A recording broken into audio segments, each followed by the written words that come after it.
uji kompetensi teknik sepeda motor, khususnya yang konvensional.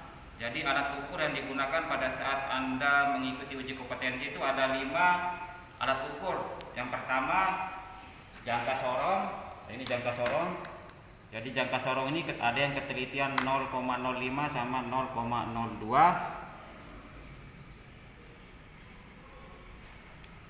Kemudian alat ukur yang kedua yaitu kunci momen. Nah, kunci momen. Nah, ini kunci momen. Kemudian alat ukur yang ketiga puller. Ini puller. Kemudian alat ukur yang keempat avometer. Dan yang kelima yaitu mistar atau penggaris. Nah, kemudian untuk kalibrasi alat ukur. Jadi yang Anda kalibrasi itu hanya 2 alat ukur, yaitu satu kunci momen dan avometer.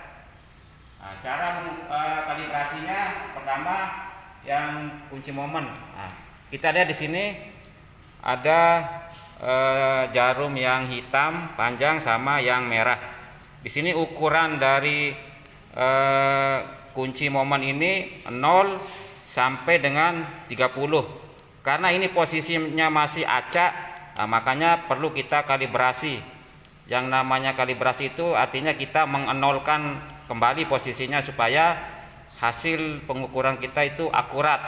Nah, pertama yang kita nolkan jarum yang panjang, yang hitam kita nolkan, kita posisikan ke 0. Nah, seperti ini caranya. Jadi kita tinggal geser. Nah, gini. Nah, ini kan jarum panjangnya atau yang hitam ini kita geser ke 0. Nah, ke 0.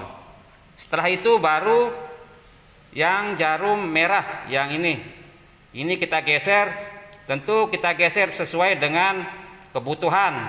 Misalnya mur atau baut yang kita akan kencangkan itu kekuatannya 20. Berarti kita posisikan ke angka 20. Jadi seperti itu.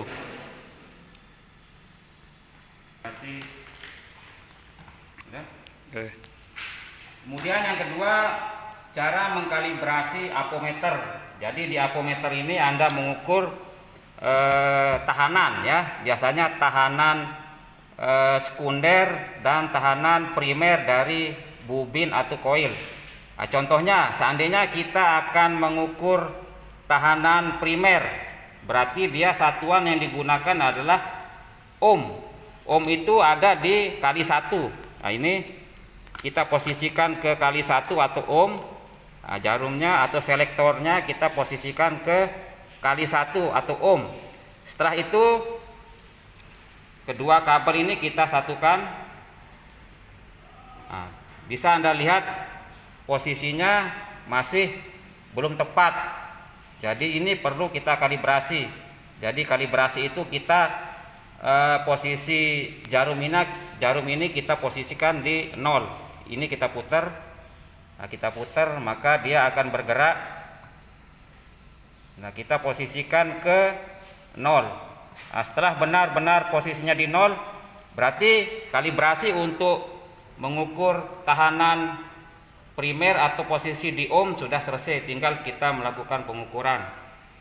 Nah, selanjutnya kita akan mengkalibrasi apometer pada posisi kilo ohm. Yang tadi kan posisi ohm atau kali 1.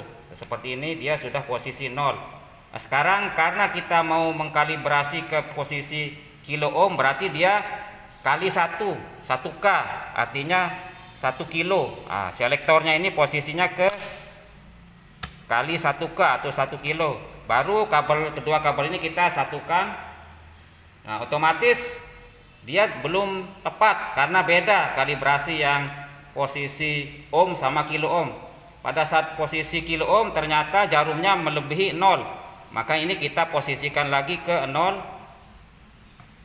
Jadi kita kalibrasi lagi. Nah, setelah posisinya tepat di 0, berarti kalibrasi itu sudah selesai. Tinggal kita melakukan pengukuran tahanan sekunder dari bobin atau koil. Baik, jadi untuk lembar uji kompetensinya itu nanti Anda akan dibagikan lembaran seperti yang ada di sini. Jadi di sini ada beberapa item perintah yang akan Anda ikuti nanti pada saat uji kompetensi. Nah, di antara item-item ini ada di sini kami sudah memberikan tanda, yaitu ada yang tanda contrengan rumput ini ya, sama ada yang tanda telunjuk, dan ada kode H3-4. Itu maksudnya tanda yang menggunakan tanda rumput ini artinya Anda tidak perlu melihat di buku manualnya. Jadi tinggal Anda mengerjakan saja perintahnya. Kemudian yang ada tanda H itu berarti buku Honda, buku manual Honda halaman 3-2. Karena kita menggunakan dua manual book, yaitu Suzuki. Nah, di sini ada yang buku manual book Suzuki, dia kodenya S. S itu Suzuki 6-23 atau halaman 6-23. Jadi itu contoh lembaran UJK nanti yang akan kita bagikan pada saat Anda melakukan simulasi. Nah, kemudian di lembaran selanjutnya di sini ada pemeriksaan karburator. Nah, di sini ada item-itemnya nanti. Jadi halamannya sudah tertera di sini, tinggal Anda melihat di buku manualnya. Dan ada juga yang kita contreng tanda rumput. Nah, itu berarti tidak perlu kita melihat di buku manual atau tidak ada di buku manualnya.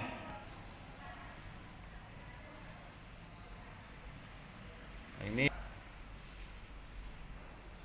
dan yang di sebelah ini buku manual Suzuki.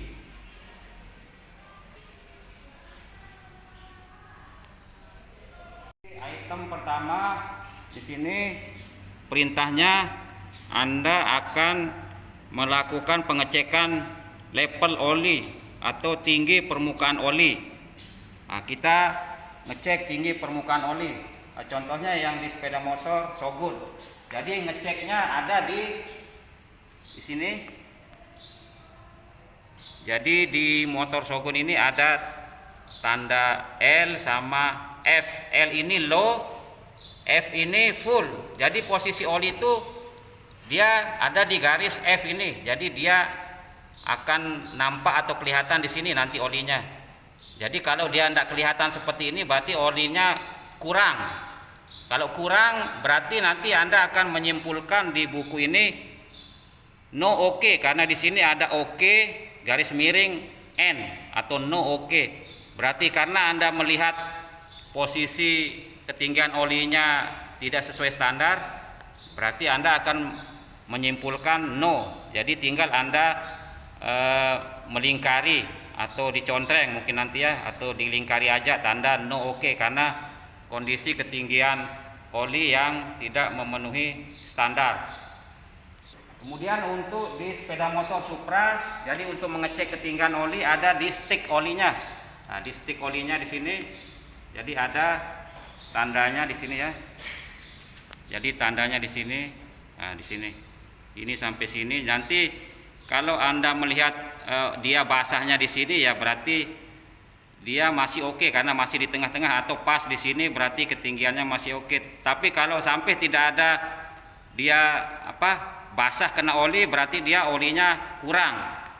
Jadi seperti itu. Atau Anda melihat misalnya olinya warna hitam atau kekentalannya kurang, berarti kondisi oli ini kurang bagus, sehingga Anda akan melingkari tulisan no OK ya pada buku manual yang ada di sini. Ini. Kemudian item yang kedua di sini perintahnya kita akan mengecek kualitas oli. Jadi untuk mengecek kualitas oli, tinggal Anda buka tadi stick olinya. Jadi bisa dilihat, nanti Anda teteskan di tangan Anda, nanti akan kelihatan oli itu apakah warnanya sudah hitam, kotor, atau masih bagus. Bisa Anda mengamati, atau kekentalannya apakah ada masih getahnya atau getahnya sudah tidak ada lagi. Jadi bisa Anda menyimpulkan kalau memang dia kondisinya sudah pekat, hitam pekat atau getahnya sudah tidak ada, berarti kondisinya no oke. Tapi kalau olinya masih bagus, warnanya masih bagus, dan getahnya masih bagus, berarti Anda akan menyimpulkan atau melingkari tanda oke. Ya, jadi seperti itu. Untuk item ketiga yaitu kita akan mengukur tegangan baterai, kondisi terminal dan bodinya. Caranya pertama untuk mengukur tegangan baterai kita menggunakan amperemeter. Nah, jadi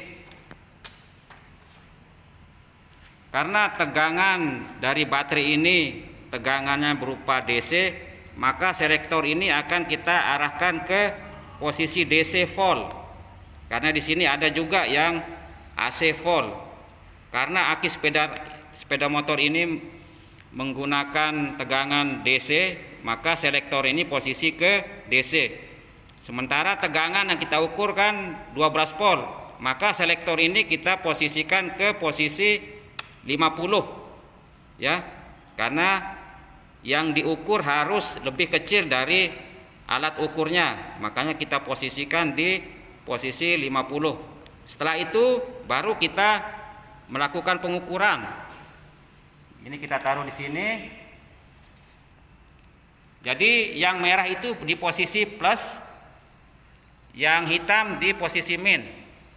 Nah, bisa Anda lihat di jarumnya di sana kelihatan tegangannya kurang lebih 12 ya. 12 volt. Jadi ring antara 0, 10, 20, 30, 40, 50. Karena kita pasang di posisi 50, maka angka yang Anda perhatikan adalah antara 0, 10, 20, 30, 40 sampai 50. Sementara hasil pengukuran menunjukkan bahwa jarum ini menunjukkan di posisi 12 volt. Nah, ini kan 10. Nah, jarumnya di atas itu lewat 2, berarti dia hasil pengukurannya tegangan dari aki atau baterai ini 12 volt. Jadi seperti itu cara pengukuran tegangan baterai atau aki. Nah, setelah Anda mendapatkan hasil pengukuran, apakah itu pengukurannya sesuai standar atau di bawah standar, jadi tinggal Anda menyimpulkan apakah oke atau no oke yang Anda akan lingkari. Kalau hasilnya 12 volt berarti kondisi aki itu oke, berarti Anda akan melingkari oke.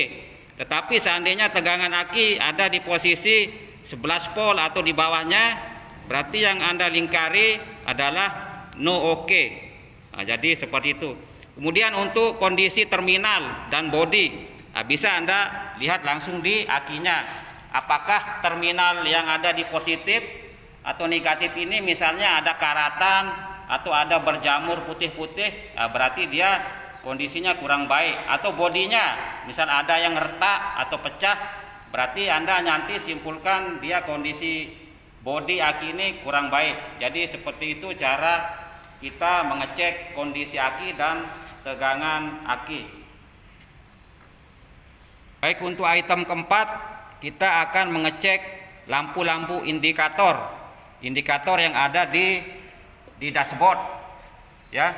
Apakah lampu indikator lighting atau lampu atas itu masih bagus atau enggak. Kemudian kita mengecek lampu depan kondisinya bagaimana.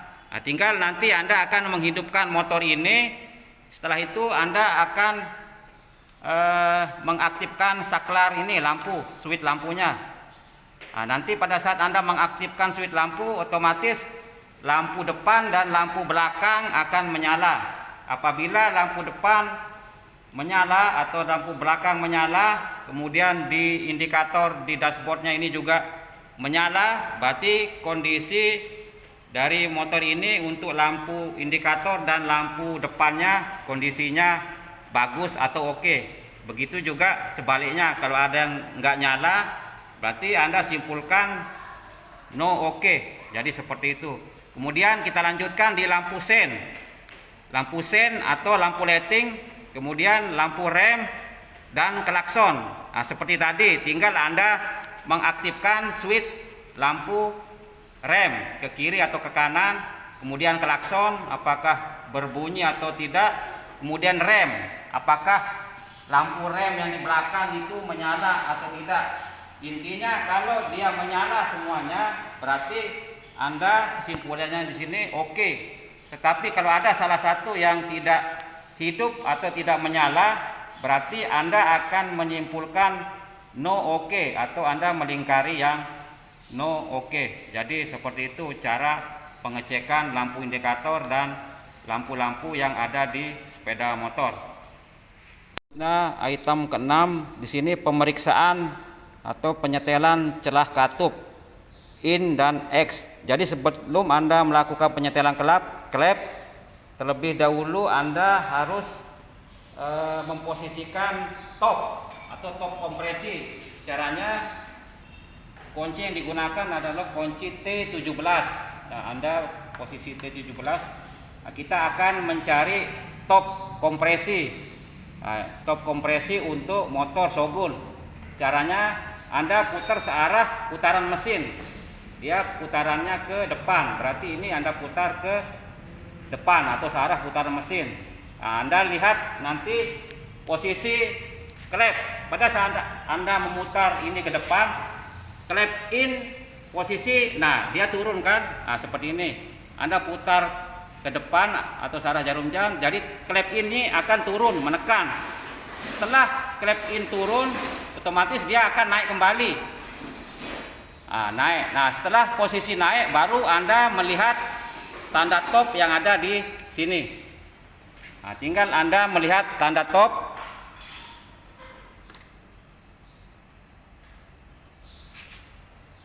Baik, kita lihat tanda topnya.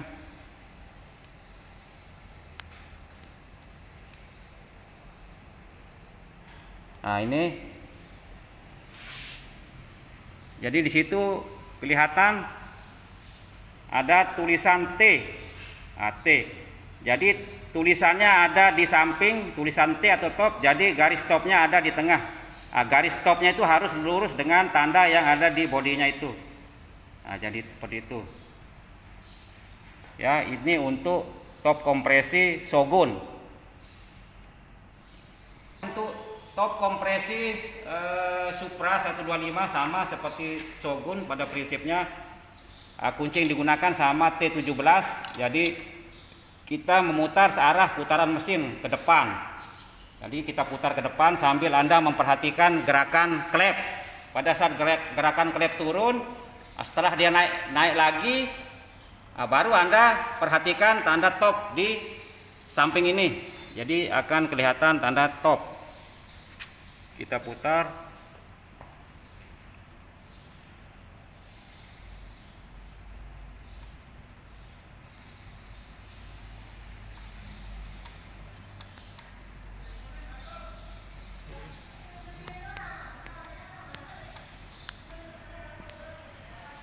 Nah, ini tanda topnya kelihatan ya, ada tanda top, ada tulisan top, kemudian garis topnya lurus ya, sama ini. Nah, kelihatan posisinya di tengah-tengah lah, seperti ini. Nah, jadi seperti itu, lurus sama coakan ini ya. Nah, itu cara topnya.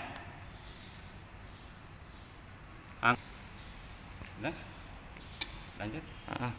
Nah, setelah top Anda harus mengecek ya, mengecek klep ini apakah dia, seandainya dia tidak bisa digerakkan atau dia nekan, ini nekan, Anda mau menggoyangkan tidak bisa karena dia nekan, berarti Anda ulangi lagi memutar posisi top satu kali putaran lagi ke posisi top lagi.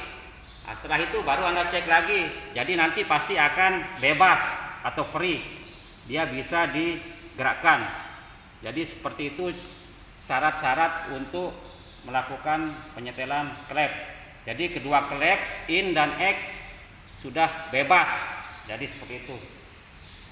Baik, kita lanjutkan di penyetelan klep. Karena di penyetelan klep ini ada tanda yang kita sudah tandain di sini, H3 strip 2. Itu artinya di halaman buku Honda 3 strip 2 untuk data atau ukuran penyetelan klep. Ini buku Honda H strip 2, H3 strip 2. Nah, kita lihat sini 3 strip 2.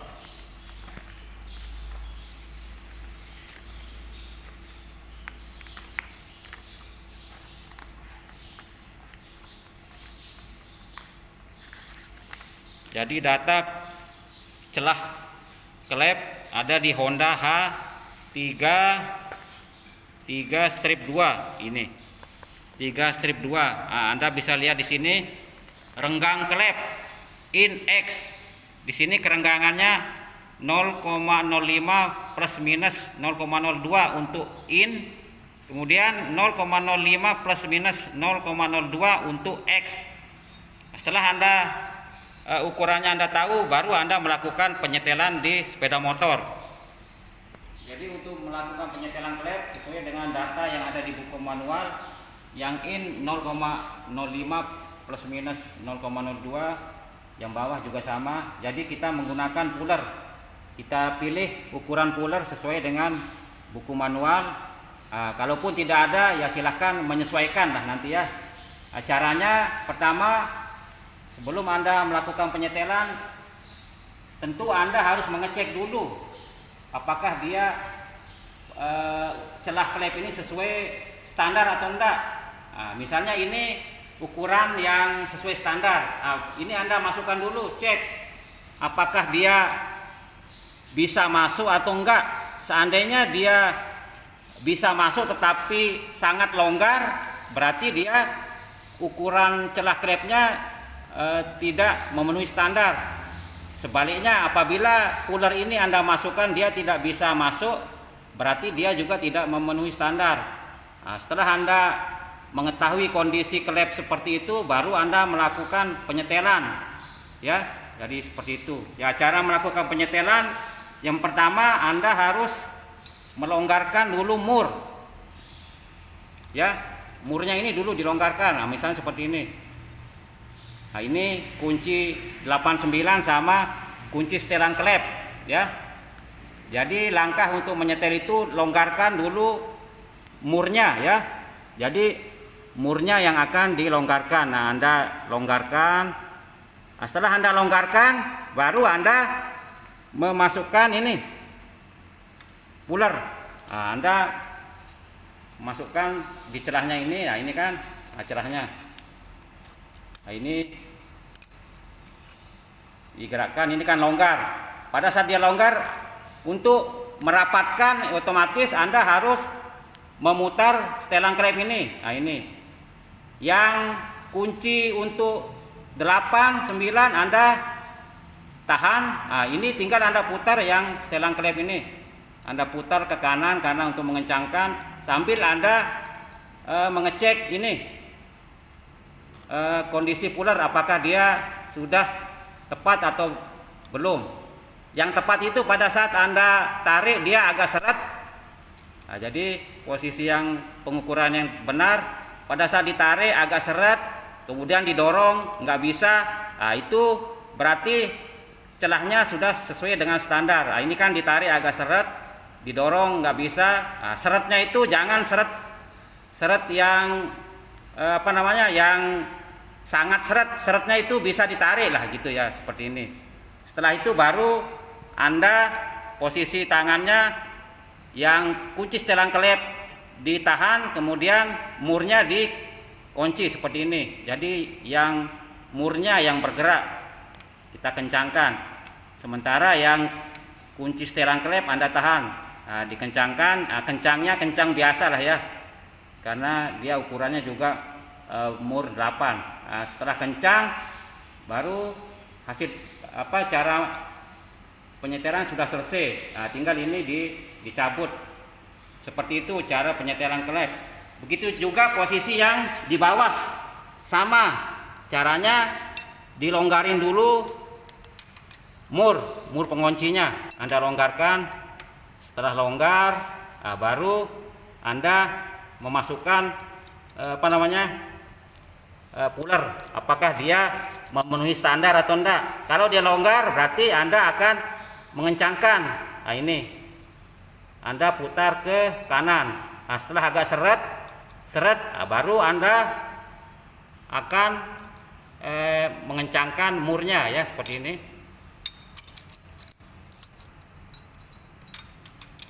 Nah, seperti ini. Murnya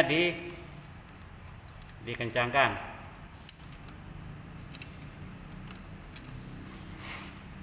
Nah, Anda kencangkan murnya. Nah, kalau sudah kencang, nah ini jatuh. Intinya cara penyetelan seperti itu. Pada saat ditarik agak seret, didorong nggak bisa. Nah, seperti itu ya cara pengukuran celah klep in dan X.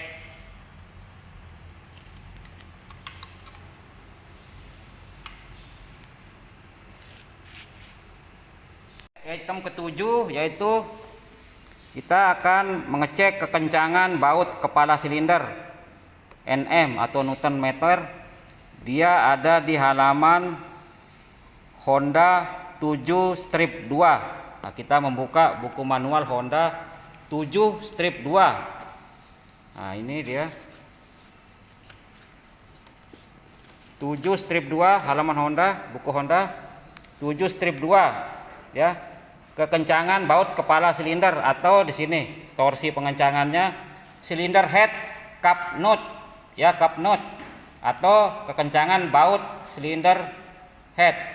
Dia ukurannya 24 Nm atau Newton meter. Jadi alat ukur yang digunakan yaitu kunci momen atau torsi meter. Nah, tadi kita sudah jelaskan. Jadi kita kalibrasi, nah ini seperti ini kan. Kita kalibrasi ke 0. Kemudian karena standar pengukurannya 24 Nm, maka posisi jarum merah kita posisikan ke 24. Nah, 24 kira-kira di sini lah.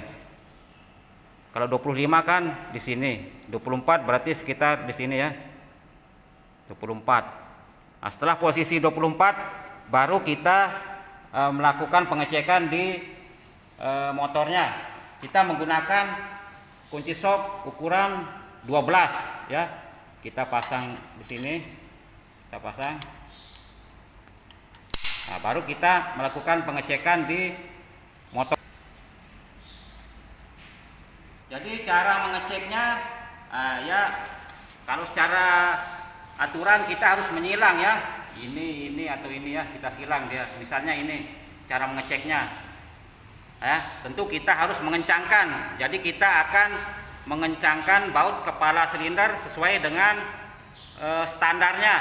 Nah, standarnya kan 24 Nm. Nah, tinggal sekarang Anda mengencangkan. Pada saat Anda mengencangkan, maka jarum hitam ini akan bergerak mendekati jarum merah atau mendekati standar pengukurannya.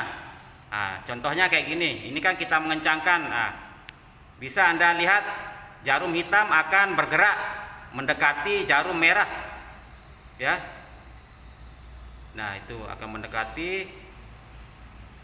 Nah, pada saat dia mendekati itu menyentuh, berarti kekencangan baut kepala silinder itu sudah tepat atau sudah sesuai sama standarnya. Jadi seperti itu.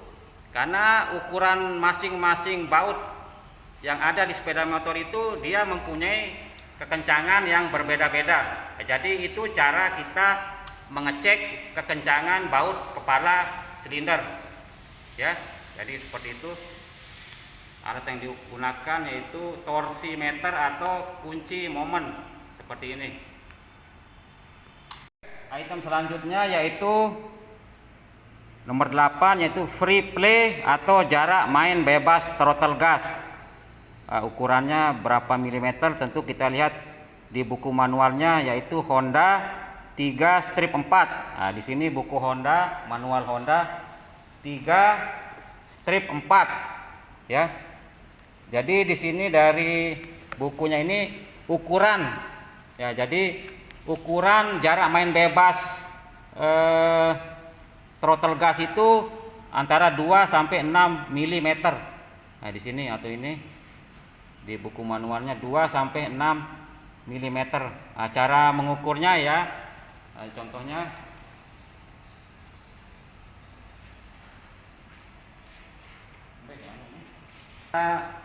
baik, cara kita melakukan pengecekan jarak main bebas throttle gas. Yang pertama kita tandain dulu ya, tanda di gas ini. Jarak main bebas itu maksudnya pada saat Anda gerakan dia bebas, terasa ringan, atau motor itu dia tidak akan tinggi RPM-nya walaupun Anda gerakan sini karena dia masih bebas, jarak main bebasnya. Jadi cara mengukurnya kita kasih tanda, kemudian kita menggunakan mistar atau penggarisan. Tandanya seperti ini. Karena standarnya 2 sampai 6 mili, ya kita akan mengecek apakah dia sesuai standar atau tidak. Nah, caranya kita putar gasnya ini ya. Kita putar. Nah, itu kan kelihatan gerakan bebasnya. Di sini kurang lebih 5 mili lah ya.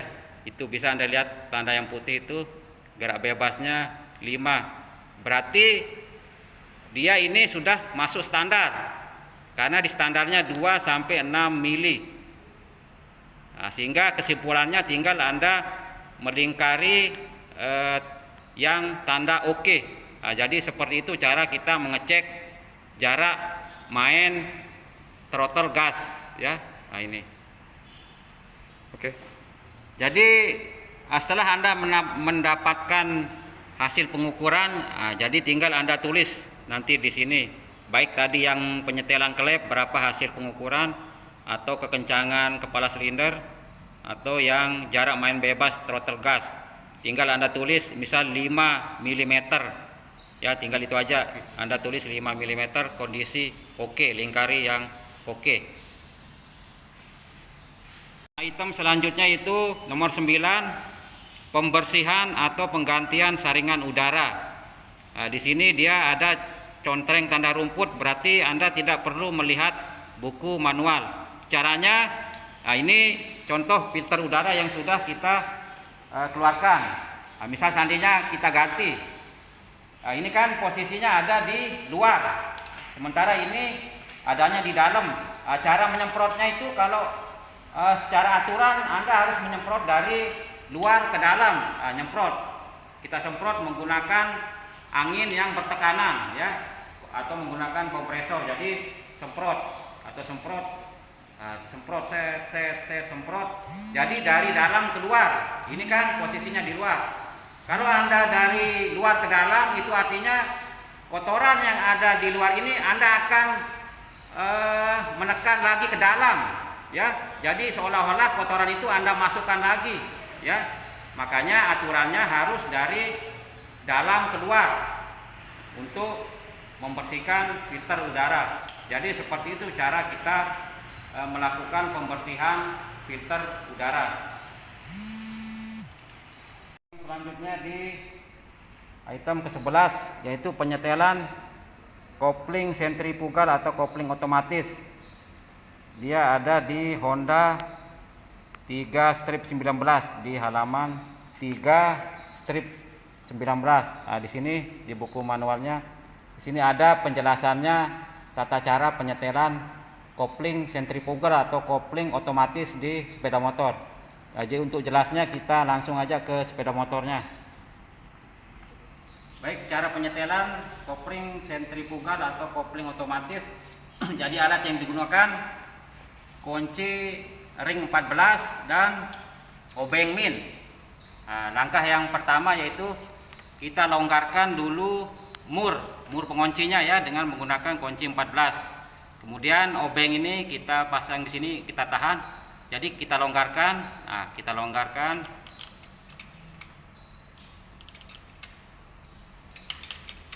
Nah, setelah longgar, jadi baut pengencangan ini atau baut penyetelan ini kita putar dulu ke kanan, putar ke kanan.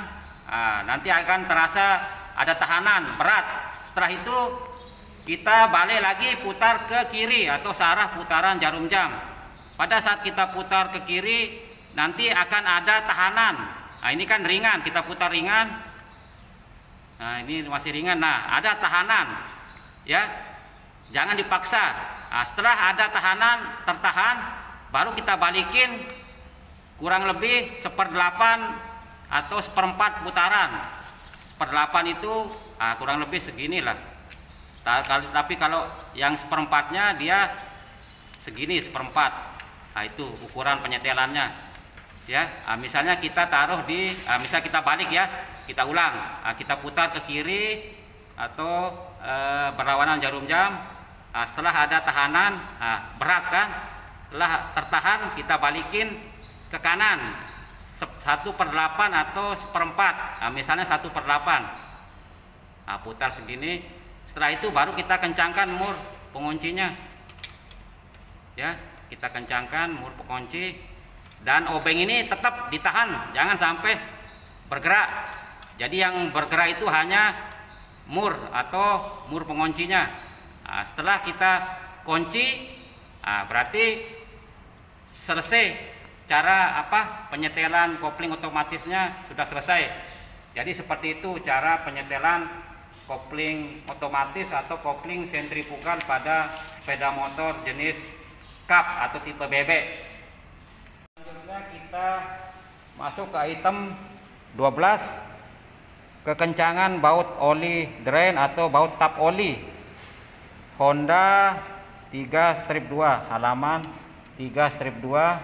Nah, di sini ada tulisan oil drain board ya. Oil drain board kekencangan 24 Nm. Jadi kita gunakan ini. Nah, ini kita masih yang kalibrasi yang tadi 24 M. Kemudian kita melakukan pengukuran di sepeda motornya. Baik, kita akan mengecek kekencangan baut tap oli di Shogun ya. Jadi kunci shock 14, ini baut tap oli Shogun. Sama caranya, karena dia di sana kekencangannya 24 Nm. Nah, kita kencangkan. Jadi jarum hitam akan mendekati jarum merah. Pada saat mendekati merah, sudah selesai, pas dia, berarti kekencangannya seperti itu ya. Cara mengecek kekencangan baut oli yang Shogun. Nah, kalau yang Supra 125 kita agak kesulitan karena posisinya ada di bawah ya. Posisinya ada di bawah sehingga kita kesulitan, dan ukuran shocknya pun dia menggunakan 17 kan, misalnya 17 ya, 17 ya. Kita agak kesulitan untuk mengeceknya ya, karena posisi ini terbalik, kita tidak bisa lihat. Nah, jadi sekedar simulasi aja besok ya, sekedar Anda tahu atau paham cara menggunakan alat ukurnya ya. Jadi seperti itu. Selanjutnya yaitu item nomor 13. Kita mengecek mengukur celah busi ya. Jadi celah businya berapa, kerenggangannya berapa mili.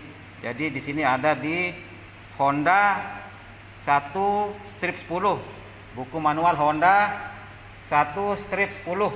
Jadi di sini ada celah busi. Di sini standarnya 0,8 sampai 0,9 mili. Nah, kita lihat di pulernya. Nah, misalnya ini 0,9 ya ukurannya. Di puler ini 0,9 atau 0,90 mili. Nah, baru kita akan mengecek kerenggangan dari busi ini. Nah, jadi kita cek berapa, apakah dia 0,9 atau malah lebih renggang. Nah, ternyata ini pas ya. Jadi kita menggunakan puller yang 0,9, dia pas ya, kerenggangannya pas. Seandainya terlalu renggang, berarti ini tinggal kita rapatkan ya. Tinggal kita rapatkan. Tinggal kita ketuk, mungkin nanti diketuk, dirapatkan, baru kita cek lagi apakah dia sesuai sama ukurannya atau tidak. Jadi seperti itu cara kita mengecek celah daripada busi.